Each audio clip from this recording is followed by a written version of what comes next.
Hello guys, my name is Ochibo Felix, the executive producer of Keon 4 Production. Keon 4 Production has been working since inception in 2024, almost a year working together. We major mostly in producing short film and feature film, and this is a powerhouse of talent, full of talent, and we simply create a space for creativity. We have produced a couple of short films.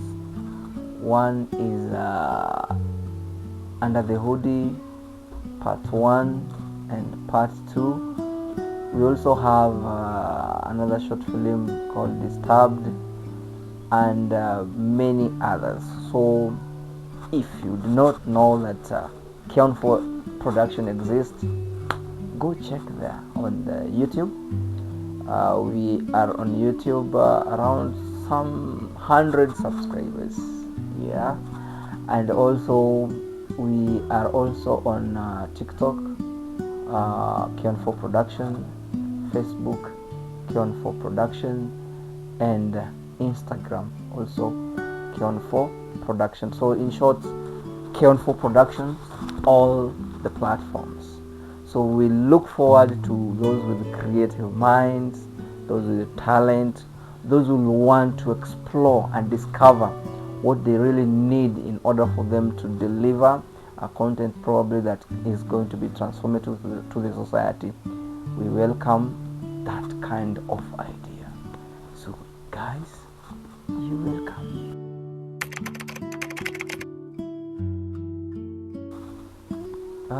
Keon 4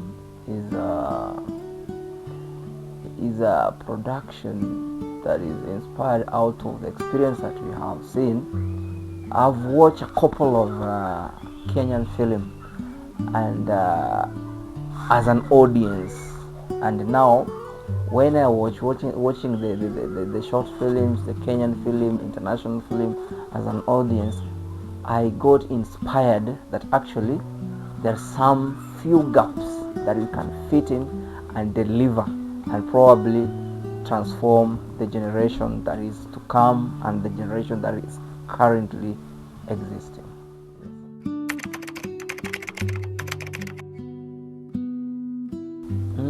I can say that out of the short films that we produced, the one that made us feel like actually we are into this industry is Under the Hoodie Part 2. If you look at towards the end of the short film, you could discover that towards the end there was a scene that was majorly dwelling on action. There was a lot of conflict here and there, and it posed to be a challenge, but when we delivered that, I felt that now we are a step ahead of where we had started.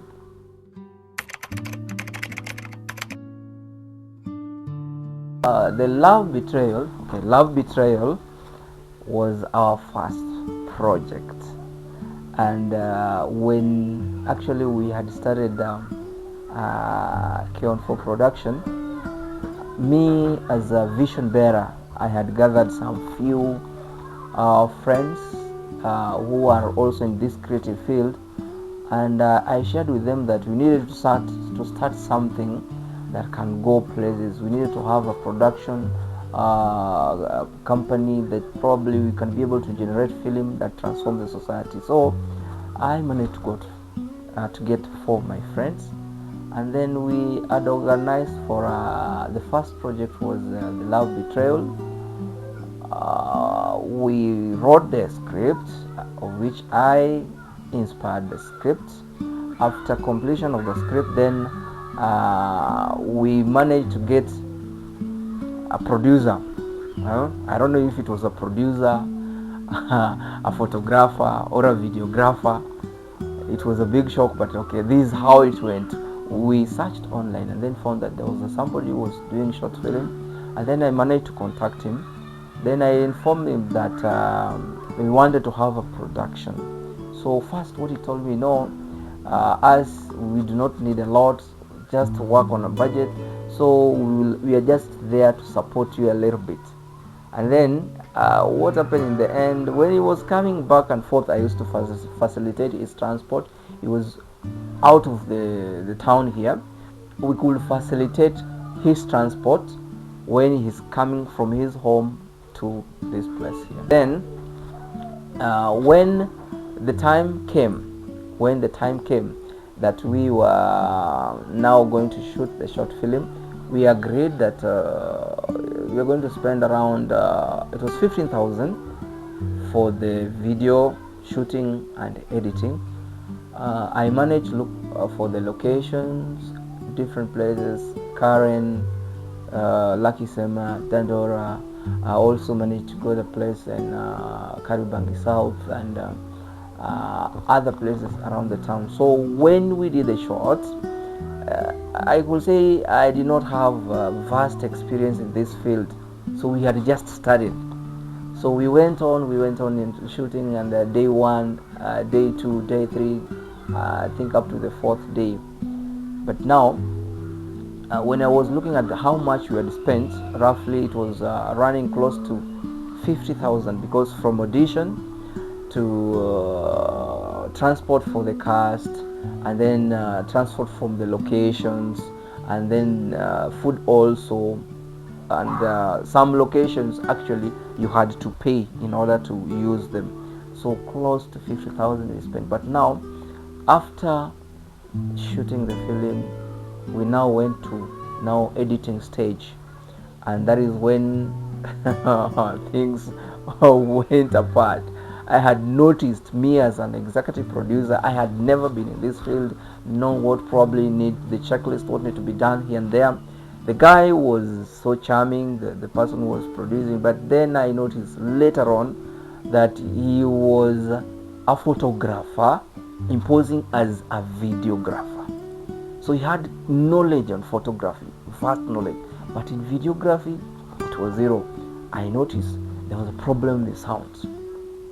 And then types of shots that was taken during the film was pathetic. At one point I even asked him if maybe he had managed to make an establishing shot. He told me, okay, this one, yeah, it's done, I've done this and one. So I just let it slide. The biggest shock came when he delivered. I told him, before I pay you the remaining amount, because when he did the shooting I paid him close to 10,000, so he was supposed to edit so that I top up the remaining amount. So when he gave me the first copy, I noticed that it was not playing. Actually, he delivered the copy via a parcel. I had to use transport from here to town and then cater for transport, or how that copy is going to reach here. But then I noticed that there was a problem. The video could not play, so I returned it back. Then he brought the second copy. It was not that good, and I told him, okay, let us see if you can eye on some things. If actually did not bring the whole film, just a little bit, and a trailer. A trailer was good, and it was kind of convincing to me, and I was almost believing that, okay, we had made it. But now came the final copy. That is where I got the deepest shock of my life. I had never seen a film edited in such a way. The guy just took the clips from different scenes, put them in a timeline in Adobe Premiere Pro, and then saved. No background sound, music. It was not there. There were no cutaways. It was pathetic, my friend. So it was the deepest shock of my life as an executive producer. I wanted to confront the guy because we had signed a contract that he was supposed to deliver this and that. But being that I was venturing in this field for the first time, I noticed that starting or inceptioning something and then you start with the legal battles, fighting people here and there, it was not the best move. So I took a break of almost 6 months. A 6-month break trying to figure out what film production entails. And from there, I started by buying just a mic. I bought a stand. The first item I bought was a camera stand. I didn't have a camera. I bought a stand, and then after buying a stand, it took some time. While then I bought a boom mic and a boomstick, and then after that I managed to get the light. I bought light, and then the camera came in, and then after the camera I added the second camera, and then added some few sound equipments. So right now we are in a position where you can say now we can produce a short film, edit it perfectly, and the man who has been able to make this a reality, we have an editor called Producer Hero. So he has done tremendous job, and I credit him to that. And comparing to how we had edited the previous first project and now this one, I can say there's a lot of change. Yes, we are creative team, and we tell our audience that we are in this field to learn and to make sure that we deliver what the audience need, and more so to entertain them and educate them. So there is more that is coming. We have got some short films that we are yet to produce.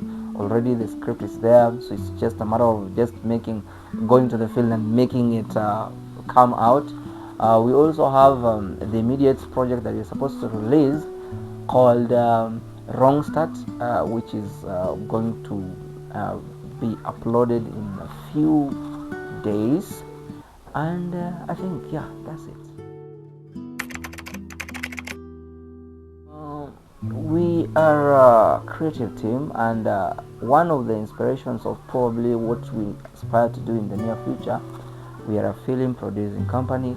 We also look forward to doing wedding coverage and baby showers or any event that might be there, and a little bit of photography, but majorly we deal with videography. So in the near future we'll dwell onto that, and then finally the last thing that probably will manage to make it work, we look forward to opening a podcast, and that is in the process. Already we have initiated the process, we have bought the equipment, so it's just making things work in order and then execute it. Yes.